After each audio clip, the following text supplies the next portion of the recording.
Members, I have rushed through the grounds because of the time allocated.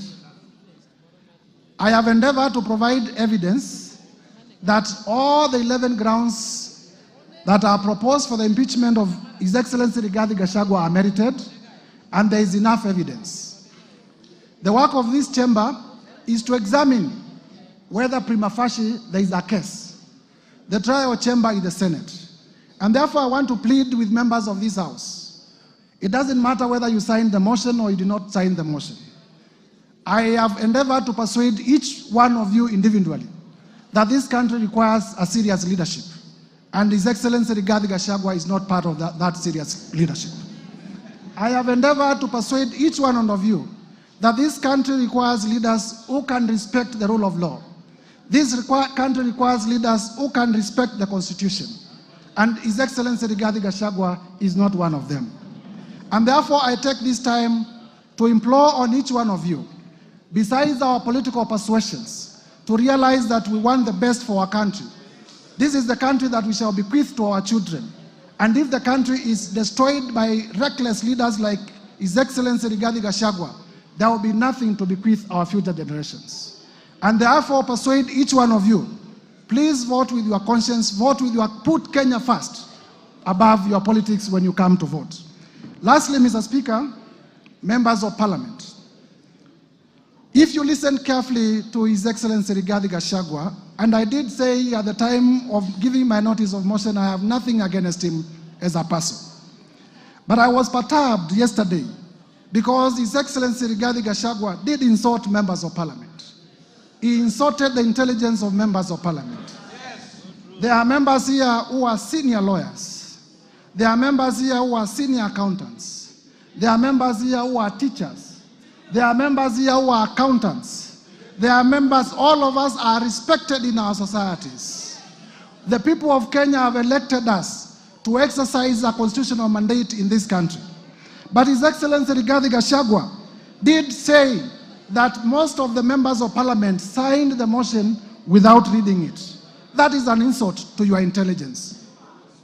His Excellency Rigathi Gachagua, in the live interview yesterday, did say that Parliament is a theater of the absurd. In my training as a lawyer,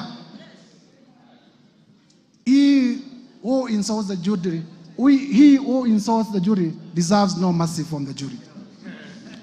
He who insults the jury deserves no mercy from the jury. His Excellency Rigathi Gachagua has insulted you before Kenyans. I urge you to rise up to the occasion. I urge you to rise up to the occasion. Uphold all the 11 grounds. Uphold all the 11 grounds. Uphold all the 11 grounds. Mr. Speaker, there is evidence that I have not gone through. The whole issue of Wamunyoro investments and the land in Embakasi.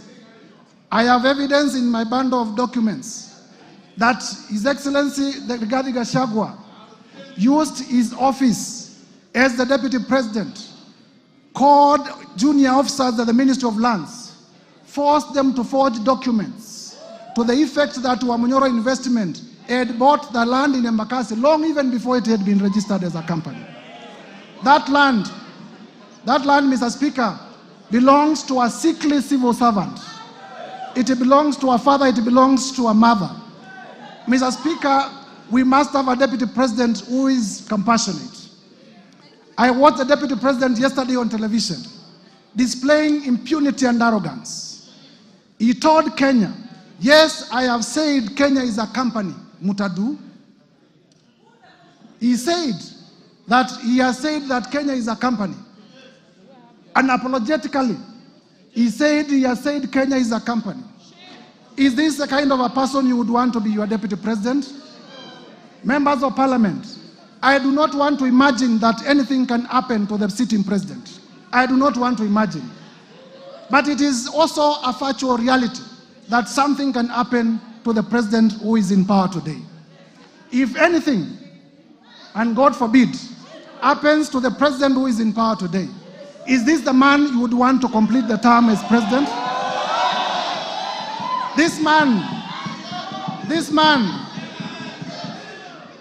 Honorable members, this man called Rigathi Gachagua has already said that the members of parliament in Mount Kenya are either Tugunia, I don't know what that means, or are collaborators, and that he will take them home.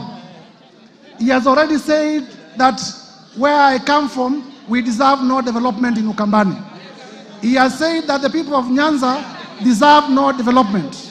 He has said that the people of Western deserve no development nor appointments from the government. He has said that the people of the coast deserve no development from the government. He has said that the people of Northeastern deserve no development from the government. Those are the people you represent. Those are the people you represent. As you rise up to vote, please have the best interest of your people at heart. I urge you, honorable members, as one of your colleagues. I urge you, honorable members, as one of your colleagues. When this motion is finally put to vote, please vote to impeach Rigathi Gachagua. Please vote to impeach Rigathi Gachagua on all the grounds. As I conclude, Mr. Speaker,